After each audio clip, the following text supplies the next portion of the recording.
So magandang araw kabola, sa video na ito pag-uusapan po natin ang ating pong top 10 free agent po sa mata po natin kabola. Of course kakatapos lang po na ating PBA draft, kaya naman po sobrang dami na ng mga free agent po. There are a lot of names, actually marami pang ikaklaro no, sa mga roosters, pero currently with what we know, here is our top 10 available free agent kabola. So hindi pa na-subscribe kabola, pakipindot naman po yung subscription button. Number 10 natin, Kim Aurin kabola, ang dating 3x3 player po ng Ginebra na naglaro din para po sa Ginebra sa PBA on tours. Kim Aurin, of course in that time po na naglaro siya with Ginebra, pinakita naman niya po that he can handle the ball.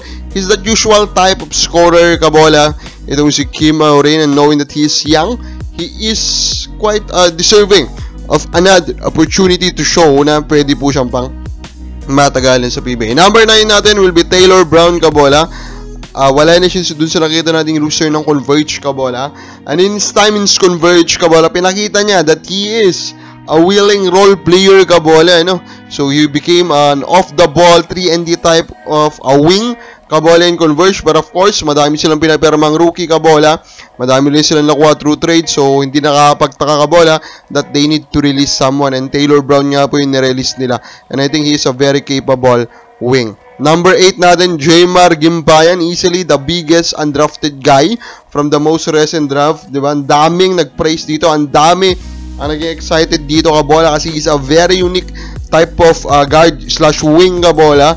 Kasi nga para siyang Scotty Thompson kabola, he is a really good rebounder, pero nakapagtaka nga hindi siya nabigyan ng pagkakataon. Maybe about the connection po with MPBL, diyan siguro yung rason kabola kaya hindi po siya napaperma. Nevertheless kabola, kung ito po ay maklear niya from MPBL, I think teams should be looking to try him up, diba? Kasi alam naman natin yung impact ng isang wing or guard po na sobrang galing rebound. Number 7 natin will be Kelly Nabong. So entire 2022-2023 season kabola, hindi nga po siya nabigyan ng pagkakataon ulit na makabalik sa PBA, even though he played very well in his most recent complete tournament kabola.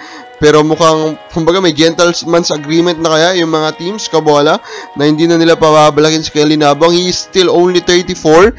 Yes, paalis na po siya sa pick niya, pero he's still one of the most unique big man. A combination of physicality and super high level of skills kabola.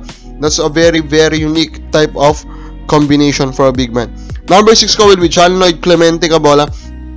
I'm still shocked kabola na hindi po siya pinaperma ng Phoenix, diba? Knowing his connection with Coach Jamaica. Pero yun nga, decision niya. Pero nagtataka din ako bakit hindi siya mabibigyan ng pagkakataon, diba? Kasi nabibigyan nga ng pagkakataon yung mga usual na guard na sobrang dami pa yung supply, bakit hindi mabigyan ng pagkakataon si JLZ, a highly skilled 6'3", 6'4" po na forward kabola, diba? Mga ganitong klase po yung mga modern type pero hindi siya nabibigyan po ng pagkakataon. Tingnan natin, diba? Number 5 natin, JR Kinyahan, 39 na to, and that could be the reason why wala nang pumapansin sa kanya, pero still, diba, in his most recent stint, he was still a playable center kabola. Can be that role-playing center that will play for a contender for 5 to 10 minutes, and he will give you that veteran minutes kabola that you need. Number 4 ko will be Joseph Gabayni. So, ito naman, shinak tayo nung dinecide niya po na sa MPBL muna siya.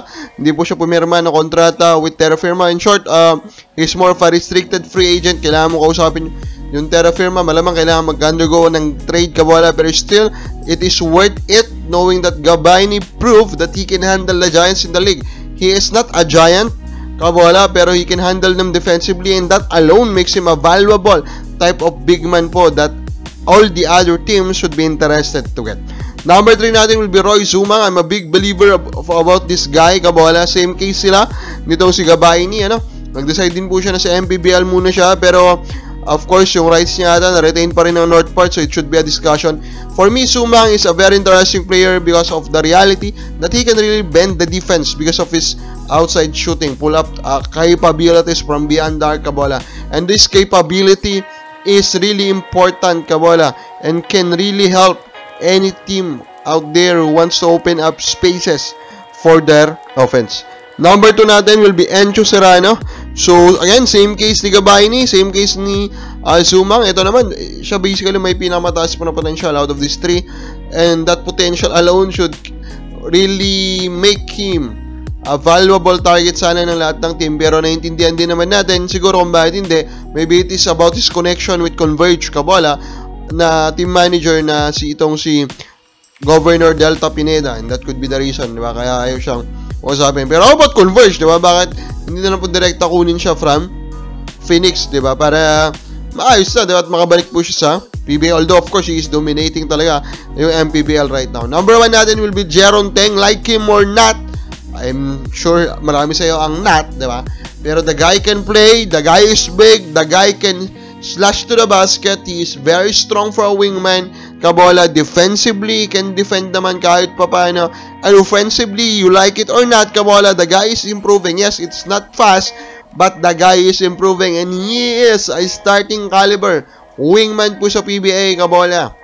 Diba? Number is telling us that. So, sabihin man natin na hindi niya deserve yung rumored pa na 800,000, but this guy deserves to play still in the PBA and he deserves to play with a legit team, with a legit playing time. Kung babalik sa pag-game, sino dito ang dapat target ng favorite team mo? Comment lang po sa baba.